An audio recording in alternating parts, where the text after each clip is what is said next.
There are two things, metals and non-metals. For starters, something solid will make sense as a metal and something like gas will make sense as a non-metal. But there are way more criteria to know what is metal and what is non-metal. These are the physical properties of metals. Metals are lustrous and non-metals are not lustrous, except iodine and diamond. Metals are usually hard except sodium, potassium and lithium.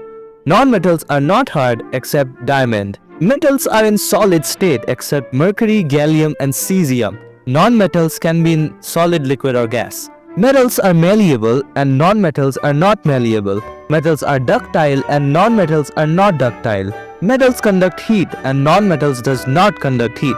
Metals conduct electricity and non-metals do not conduct electricity except graphite. Metals melting point is high except gallium and cesium. Non-metals melting point is low. Metals are sonorous and non-metals are not sonorous. Alright, let's get to business.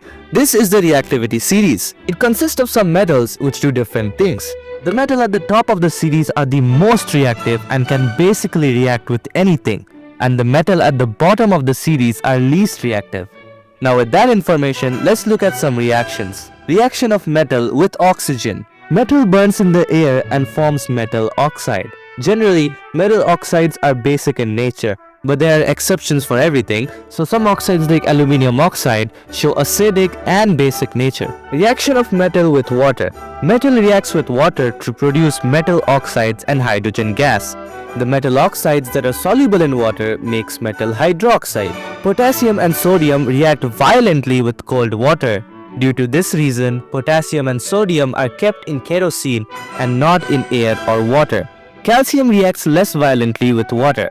Magnesium does not react with cold water, it reacts with hot water to form magnesium hydroxide and hydrogen gas.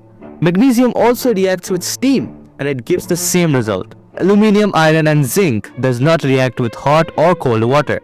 They react with steam and form metal oxides and hydrogen. Lead, copper and silver do not react with water at all. Reaction of metal with acid. Metal reacts with dilute HCl to give metal salt and hydrogen gas. Metal reacts with dilute HNO3 where hydrogen gas is not evolved. Reaction of metal with solutions of metal salts. A displacement reaction happens here. If metal A is more reactive than metal B, then it displaces the metal B from that solution. Now it's time for non-metals. Non-metals do not react with water, steam or dilute acid to evolve hydrogen. On heating, they form oxides with concentrated acids. Now what is an ionic bond?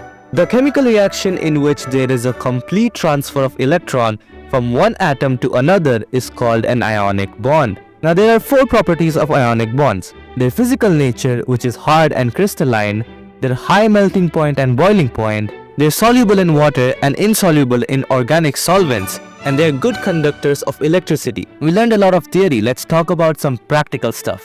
We can get metals from the earth, more specifically the earth's crust. The elements that occur naturally in the earth's crust are minerals. Those minerals from which metals can be extracted profitably are ores. The process of obtaining pure metal from ore is called metallurgy. There are many steps in the extraction process, so learn this flowchart which will explain everything. The impurities like soil and sand in ores are called gangue or matrix. Extraction of metal is a reduction process, and different metals will have different methods to extract according to its placement in the reactivity series. Alright, you with me so far? Cause if you're not, I'm sorry. Refining of metal is the process of purification of metal obtained after reduction. The most common form of refining is electrolytic refining. A thick block of impure metal is used as anode and a thin strip of pure metal is used as cathode. Solution of metal salt is used as electrolyte. Electric current is passed and the pure metal from the anode dissolves into the electrolyte and the equal amount is deposited on the cathode. The cycle is repeated until the whole impure block dissolves. Corrosion is the slow process of eating away of metals by reacting of air and moisture. We can prevent it with galvanization or alloying. Next is alloy. It is a homogeneous mixture of two or more metals or a metal and a non-metal. And finally, metals and non-metals are done. Thank you.